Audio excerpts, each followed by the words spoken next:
Hi everybody, thank you for joining me once again as I continue to review and critique Norman Geisler and Frank Turek's book, I Don't Have Enough Faith to Be an Atheist, from my own perspective, which is an atheist perspective. In this video we're going to cover chapter 9 of this book, which is titled, Do We Have Early Testimony About Jesus? And we begin chapter 9 with an opening section subtitled, The Gospel According to Non-Christians. And Geisler and Turek opened this chapter by describing the very highly touted among apologists extra-biblical sources for Jesus. First, they summarize the mentions of Jesus in Josephus, which doesn't take that long, because even though Josephus is usually touted as the most prominent and important non-Christian source for Jesus, he only mentions Jesus twice. And neither mention is very informative as far as details about the life of Jesus. But he mentions Jesus twice in his work Antiquities of the Jews, which was finished around AD 93, so about 60 years or so after the death of Jesus. And he mentions Jesus once to call him a wise and virtuous man who had disciples taken from among the Jews and also from many other people, who was crucified and whose disciples believed had risen from the dead. And then he mentions Jesus again in the Antiquities in passing when referencing the death of James, who was the brother of Jesus. Geisler and Turek claim a total of 10 non-Christian sources for Jesus dating to within 150 years of the life of Jesus. And from only these non-biblical sources, according to Geisler and Turek, we can learn the following 12 things about Jesus. 1. Jesus lived during the time of Tiberius Caesar. 2. He lived a virtuous life. 3. He was a wonder worker. 4. He had a brother named James. 5. He was acclaimed to be the Messiah. 6. He was crucified under Pontius Pilate. 7. He was crucified on the eve of the Jewish Passover. 8. Darkness and an earthquake occurred when he died. 9. His disciples believed he rose from the dead. 10. His disciples were willing to die for their belief. 11. Christianity spread rapidly as far as Rome. And 12. His disciples denied the Roman gods and worshipped Jesus as God. Even if we trust Geisler and Turek completely, and we shouldn't, as you may have noticed, their scrutiny of evidence that supports their beliefs about Jesus is noticeably slacker compared to how they approached evidence for abiogenesis and evolution in earlier chapters of the book. Nothing in this list of 12 facts about Jesus compels belief in any God, or belief that Jesus was himself divine, or that our opinion about him or the nature of his death has anything to do with our fate after we die. None of that is in these 12 facts that can supposedly be derived from the non-biblical sources. Geisler and Turek assert that the non-biblical sources for Jesus refute the theory that Jesus never existed, the so-called Jesus myth theory. That is right out the window as far as Geisler and Turek are concerned. And personally, I think there was probably some historical basis for the Jesus we read about in the New Testament. I've said this before in many, many videos.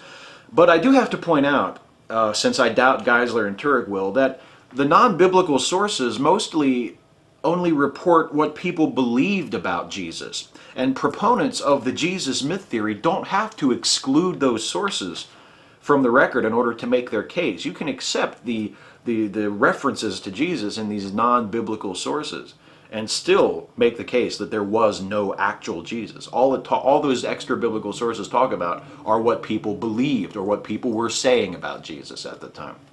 Quote, "But the implications run even deeper than that. What does this say about the New Testament? On the face of it, non-Christian sources affirm the New Testament. While the non-Christian authors don't say they believe in the resurrection, they report that the disciples certainly believed it." Well, on the face of it, non-Christian sources affirm parts of the New Testament. Apologists play this game all the time, and Geisler and Turek play it within this chapter of the book. They treat the New Testament as a monolith, so that a confirmation of one part of it can be used as a confirmation of every part of it, and it just doesn't work that way. Also, non-Christian sources reporting what the disciples believed is evidence for only that. what the disciples believed. It proves nothing about whether or not what the disciples believed was actually true. In fact, the beliefs of the disciples about Jesus, that he was God, that he worked miracles, that he returned from his own death, are so incredible that even if we weren't separated from these supposed events by thousands of years, we would still need much more compelling evidence than a report of what people believed before it would be reasonable for us to believe those things too.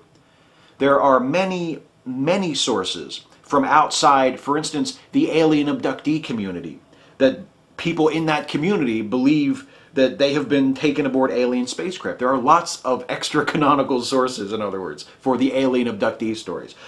But does knowing that there are people who believe they were taken up in alien spaceships compel me to believe that? To determine if the New Testament is a reliable historical record, Geisler and Turek ask two questions. First, do we have accurate copies of the original documents that were written down in the first century? And second, do those documents speak the truth? Question one, do we have an accurate copy?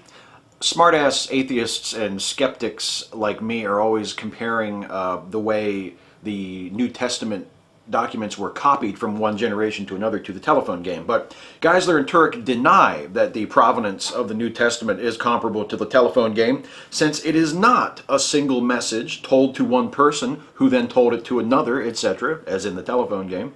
Rather, it is numerous separate messages from independent witnesses who each put down their observations in writing to be passed down. So it's not one telephone game, it's several telephone games being carried on concurrently. Quote, when we speak of the New Testament documents, we are not talking about one writing, but about 27 writings. These individual writings have since been collected into one book we now call the Bible. So the New Testament is not just one source, but a collection of sources. So, did you catch that? It's not a monolith when they need to count it as more than one source. It is a monolith when they need to use external confirmation of the plausible stuff to argue for the crazy made-up stuff. It's not fair to count each book of the New Testament as a separate source, especially when it comes to the Gospels, and I'll get more into that shortly. Back to Geisler and Turek. Even though we lack the original manuscripts, Geisler and Turek assure us we can be confident that the copies of the New Testament in our Bibles today accurately contain what was in those original manuscripts, because we have many very early manuscripts. In fact, there are more early manuscripts for the New Testament than for any other ancient document, including Homer's The Iliad.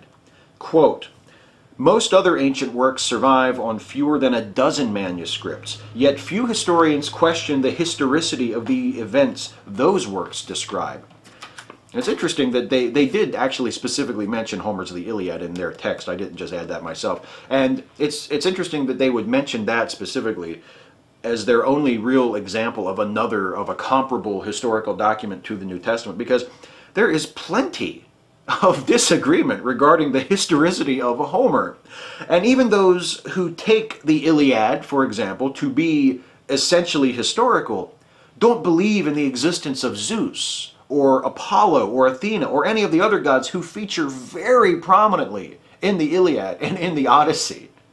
The New Testament also has very early manuscripts to confirm its authenticity. Not just a lot, but early ones. Quote, the earliest undisputed manuscript is a segment of John 18, 31 through 33, and 37 and 38, known as the John Rylands fragment. Scholars date it between AD 117 and 138, but some say it is even earlier. Some say. They love these weasel words. These guys would be horrible Wikipedia editors. The portion of John 18 on that oldest surviving manuscript fragment, the John Rylands fragment, is the portion of John 18 that depicts Jesus before Pilate. And it contains Pilate's famous quotation, what is truth, when he says to Jesus, what is truth? And according to Geisler and Turek, it originated as long as a century after the death of Jesus. Pardon me if I don't find that terribly impressive in terms of accepting the literal truth of the Bible. I'm sorry. In terms of like textual preservation, yeah, that's pretty cool. But in terms of accepting what the entire New Testament says as 100% divinely inspired truth, no. No, no, no, no, no. The New Testament documents are also supported, meaning that they are quoted in other works from around the same time so extensively that even if no early manuscripts survived, the original documents could still be reconstructed almost entirely from quotations. And Geisler and Turek argue that the manuscripts that we do have that survive from that period are accurate because even though there are an estimated 200,000 errors in the manuscripts, and that is Geisler and Turek's number, most of those errors are grammatical errors and are considered unimportant. Only 400 of the errors or variants between the manuscripts change the meaning of the passages that they're found in, and only 50 of those 400 occur in what Geisler and Turek term to be passages of real significance, whatever that means. And they claim no variants affect articles of faith or Christian duties that are prescribed by the Bible that are not found elsewhere in other better confirmed passages. A few things. If the New Testament was the perfect Word of God, why should we expect to find any errors or inconsistencies between the copies? In fact, finding absolutely no error or inconsistencies in early copies might not have proven that the Bible was the Word of God, but it certainly wouldn't have hurt, because that would have been incredibly unusual.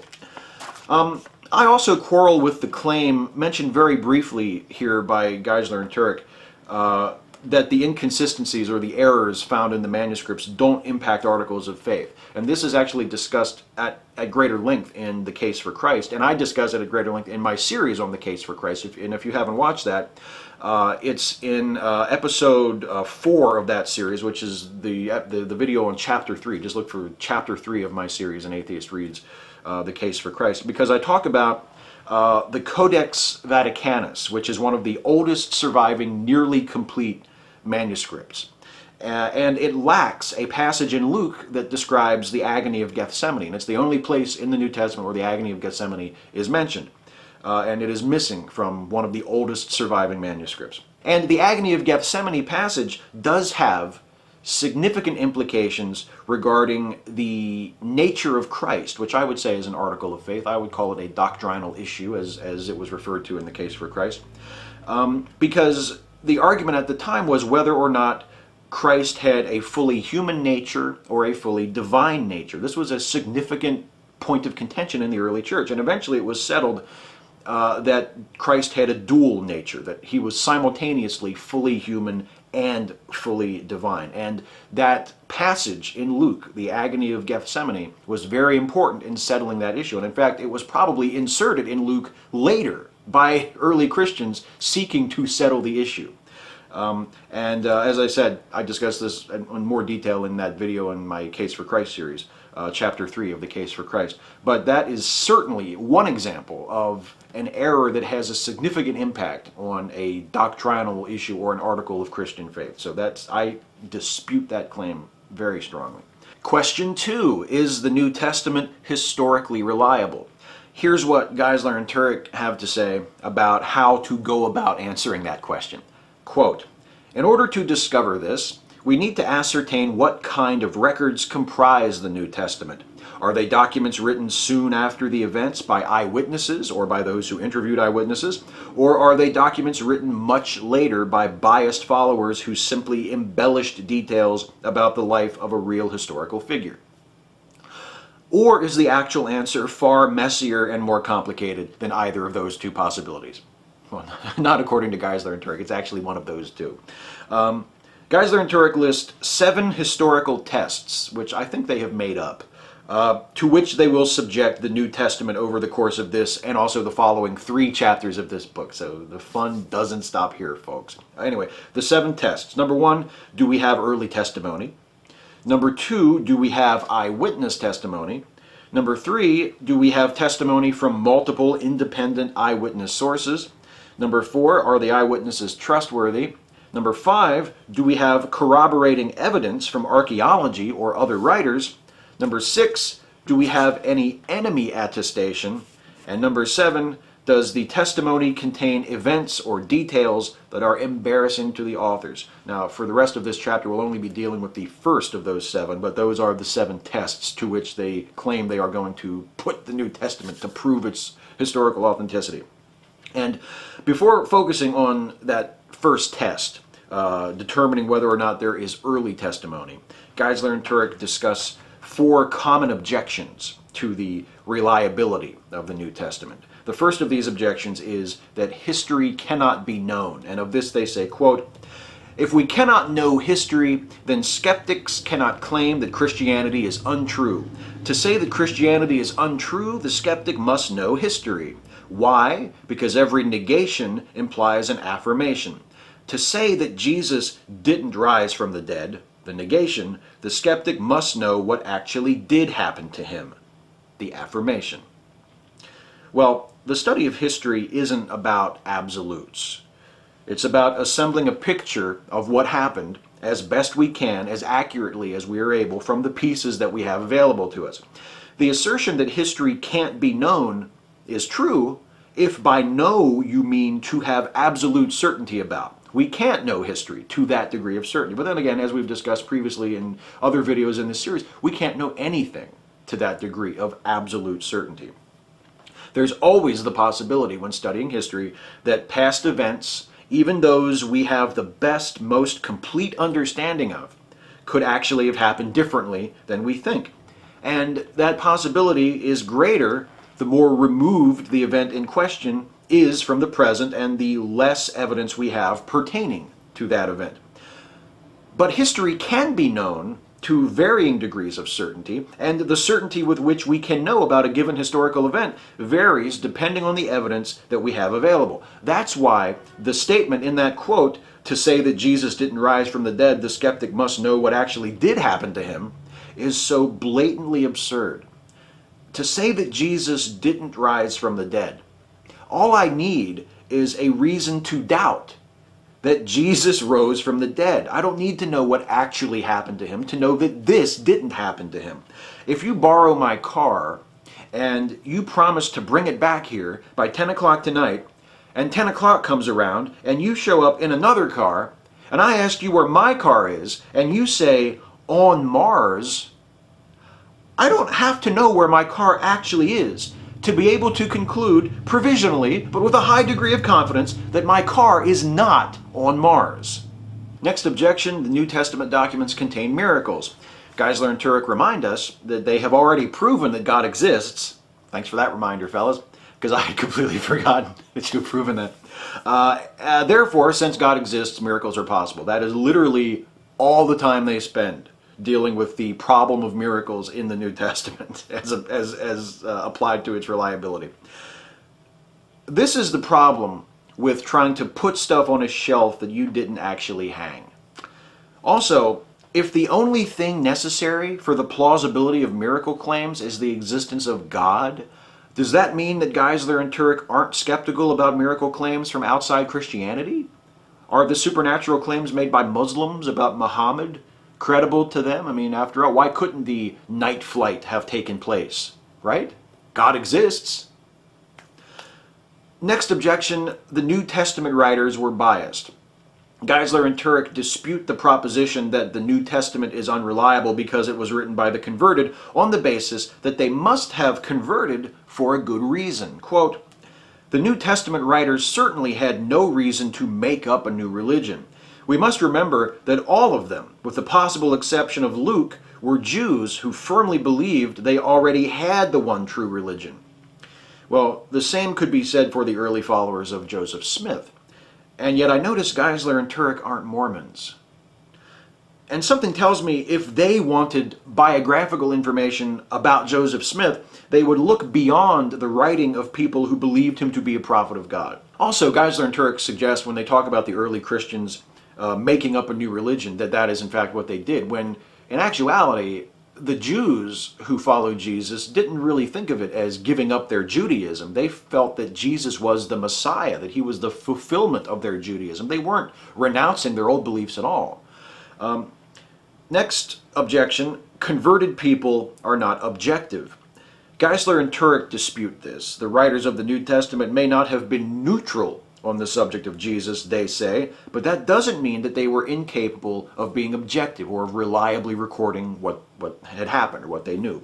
The thing is, the people who originated and disseminated the stories recorded in the New Testament documents weren't just a little biased. They were members of a cult. They weren't just fond of Jesus. They didn't just think he was a good dude. They worshiped him. They were convinced that he was God. And more than that, they were convinced that he wanted them to convince others that he was God also. Am I honestly supposed to accept their testimony as evidence that the things they believed are true? Next section are the New Testament documents early. Now, having dealt with those 4 hypothetical objections, we can move into the first of those 7 historical tests, the early New Testament documents. So, Geisler and Turek argue that the New Testament documents are early.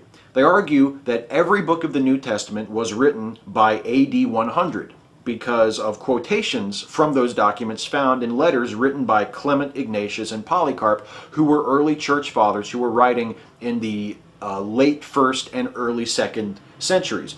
And to me, that's a pretty good argument. They're these guys in the around circa 95 to 110, 120 thereabouts are writing, and they're referring to these documents, so they must have been written by then. To me, that's a pretty decent argument. But they go even further. They argue not just that they were written by AD 100, but that most, if not all, of the New Testament was written even earlier, by the year AD 70, because the destruction of the temple in Jerusalem in AD 70 isn't mentioned anywhere, which Geisler and Turek compare to a book written about the history of the World Trade Center not mentioning the 9/11 attacks. But wait, they push their origination date back even further by repeating that same argument that they just made to get to 70 and applying it to Luke, who is the traditional author of the Gospel of Luke and the book of Acts, was the companion of Paul, and they argue that Acts must have been written no later than AD 62 because it fails to mention the death of Paul in AD 68 or the death of James, the brother of Jesus, in AD 62. And since Luke leaves these very significant events out of his writing, he must have been writing before those events happened. And if Luke wrote his gospel around that time, they figure if Acts was AD 62, then Luke maybe was AD 60, which sounds like a guess. Then Mark must have written his gospel even sooner because they admit that Luke used Mark as a source for his gospel, which pushes the date back even further to the mid to late 50s for the writing of Mark. Quote, "But even if Mark is not before Luke, the very fact that we know beyond a reasonable doubt that Luke is before 62 and probably before 60 means that we have meticulously recorded eyewitness testimony written within 25 or 30 years of Jesus' death, burial, and resurrection. This is far too early to be legendary." And you guys who have watched the series that I made on the Case for Christ, do you remember the too early to be legendary argument? Because it is found all through that book. It is a pillar of Christian apologetics when it comes to defending the historicity of the New Testament.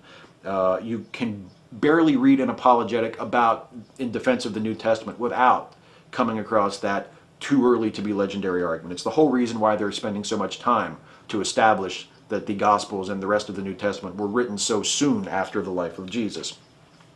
And if you aren't familiar with the argument, it goes like this. It's the idea that proving the New Testament was written so early, so soon after the life of Jesus, proves that the New Testament must be historically reliable because not nearly enough time had gone by for the stories to have become contaminated by legend. Now, there are countless examples of why this argument is total bullshit.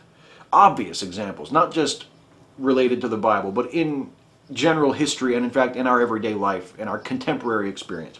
My favorite example, though, and I mentioned this in the Case for Christ series, is the stories about George Washington, written by Parson Weems and published actually within a year or so of the death of George Washington, which is even more contemporary than the Gospels were to Jesus.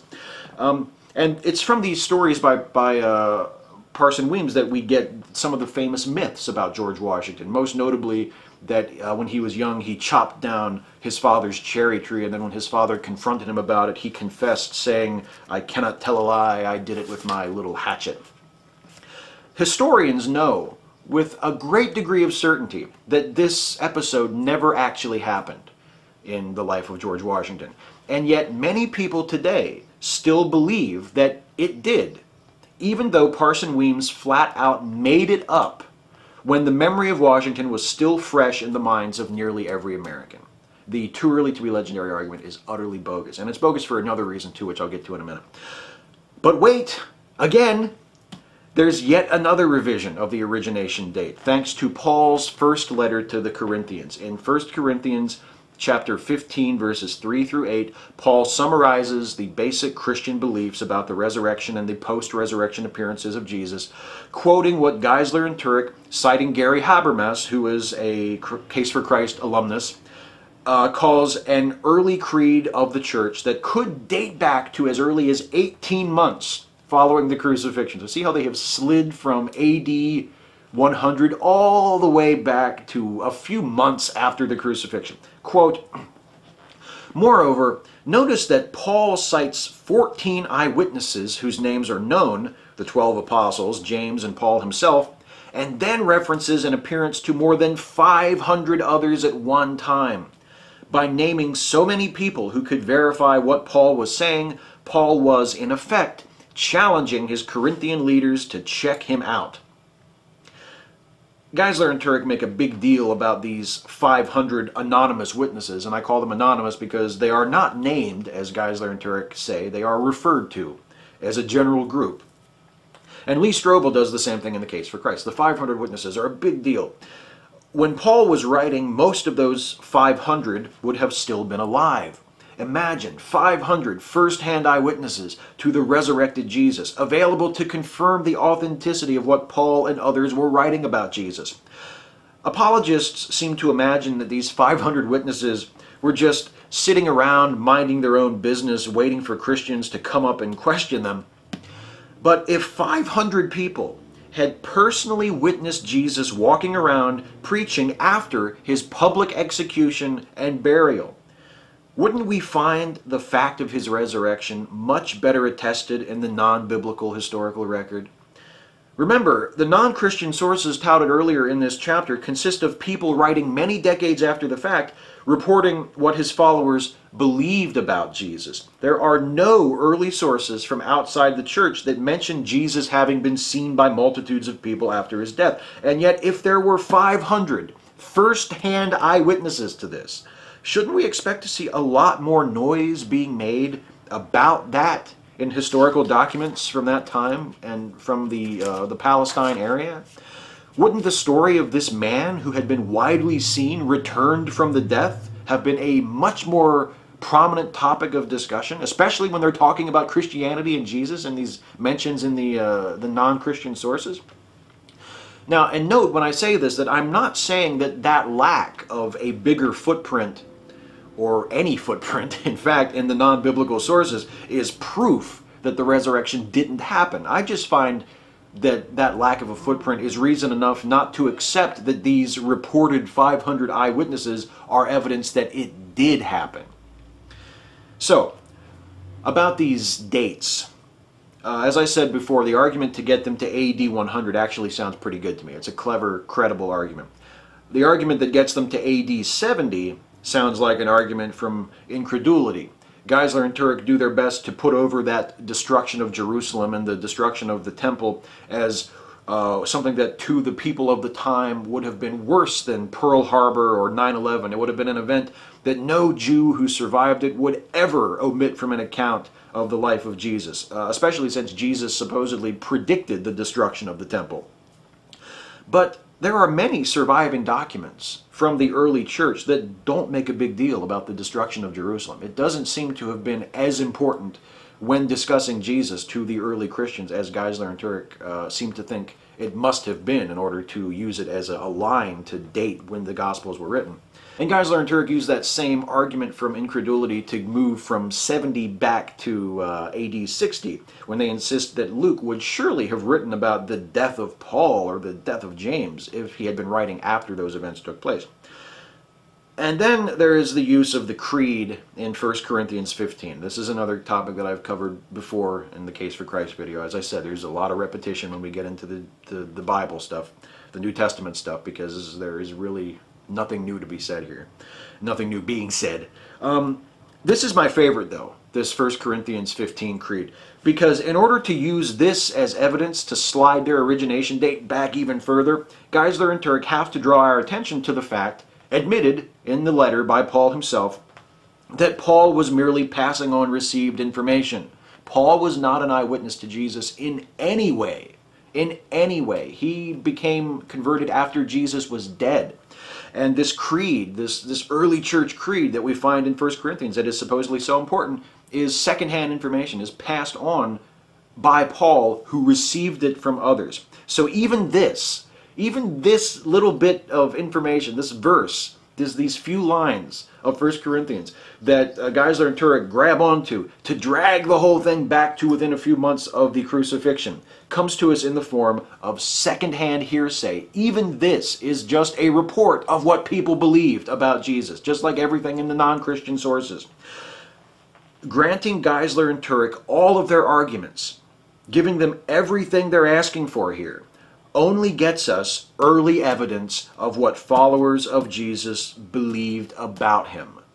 This is simply not good enough, particularly when the claims made about Jesus are so far-fetched. Next section, Skeptic's Advocate. Geisler and Turek address 3 hypothetical skeptical objections to their case for an early New Testament. The first objection is that the documents are not early enough. This objection states that even if the New Testament writings about Jesus were made within 15 to 40 years of his life, that itself is too long of a gap to expect the information contained in them to be reliable.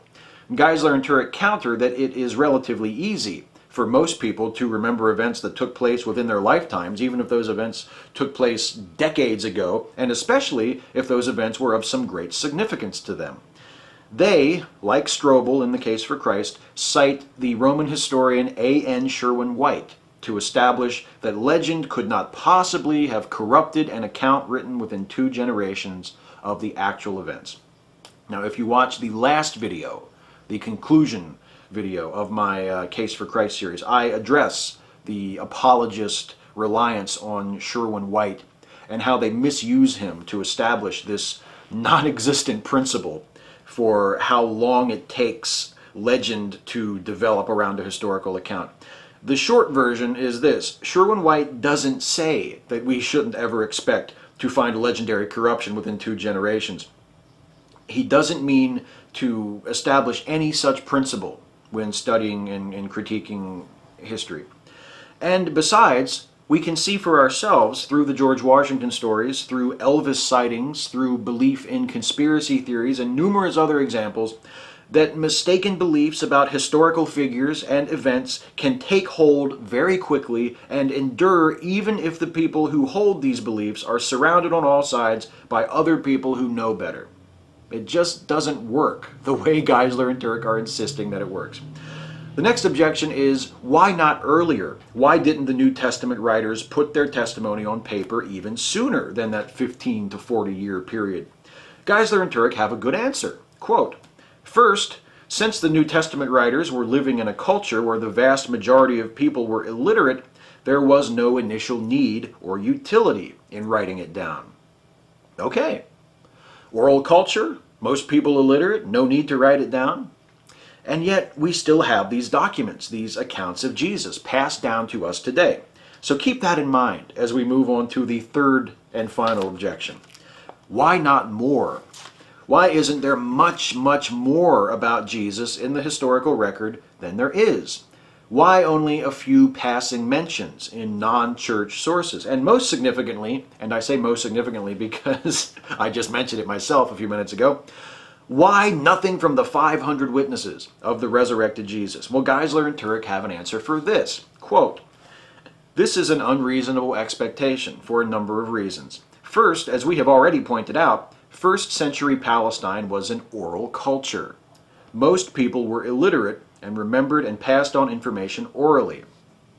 So, for the New Testament documents that we do have, the oral culture and illiteracy only delayed them being written down by a few decades. But that same oral culture and common illiteracy prevented the testimonies from those 500 first-hand eyewitnesses to the resurrected Jesus from surviving for us to read. It strikes me that there are more epicycles in this apologetic than in the Ptolemaic system. Anybody else have that impression? Two more points about the missing testimony of the 500 and how it relates to the rest of the New Testament. First, remember that the Gospels were not actually written by their traditional authors.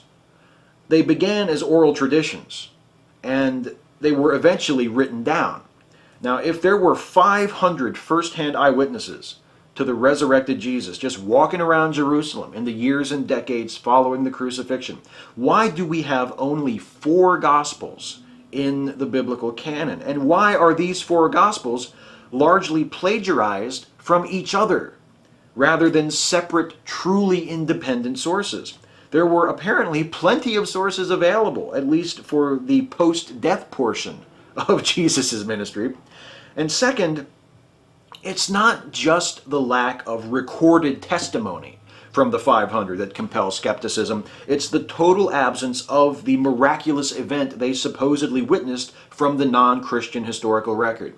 Again, if there were 500 eyewitnesses to Jesus preaching after his public execution and burial, why is it the most we find about the resurrection in non-Christian sources are brief passing references to the fact that followers of Jesus believed this? Finally, on a more general note at the end of this chapter, Geisler and Turek repeatedly make the point, as they are closing, that we actually have more evidence for Jesus than we would expect to have. To expect more evidence than we do have, more historical records, more extra biblical sources, is just unreasonable, they say. We already have more than we would ever expect we should have. Okay, fair enough. I will give this to them as well. But if that is the case, then believing Jesus was the Son of God, born of a virgin, worked miracles, and was raised from the dead is unreasonable too. They say we have more than enough evidence to establish historicity, and if you're trying to convince me that the Jesus of the Bible is based on a real person, you win. I accept that there probably was an historical Jesus. But if you want me to believe that this historical Jesus was in fact the same Jesus we read about in the Gospels, the supernatural, divine Jesus Christians worship, I'm going to need a lot more. All I've got so far is that there was a man who lived a long time ago who people had some pretty incredible beliefs about. And if you're telling me that the best explanation for these beliefs is that they are true, these beliefs held by superstitious and credulous people who, by Geisler and Turek's own description, were also largely uneducated, then I have to seriously consider putting you in that superstitious and credulous category as well. That's it. That's it for chapter 9 of I Don't Have Enough Faith to Be an Atheist. It's over. Well, it's over for now. We have a shitload more to do with this New Testament stuff. Again, some of you who have watched the Case for Christ series may be having Lee Strobel flashbacks. For that, I sincerely apologize. But we're going to continue on with this. In the next video in this series, I will cover chapter 10, which is titled, Do We Have Eyewitness Testimony About Jesus? Whew! It's just, the sense of deja vu is palpable. Is it a year ago? Am I still doing Case for Christ? Did I go back? Anyway, that's it for this video. Thank you as always for watching. Thank you for the comments, for the questions, to the responses, etc. I love it. I appreciate it. I welcome it.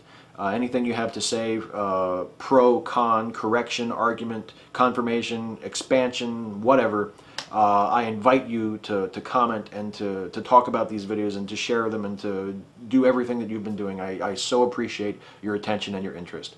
And I will see you in the next video in this series for chapter 10.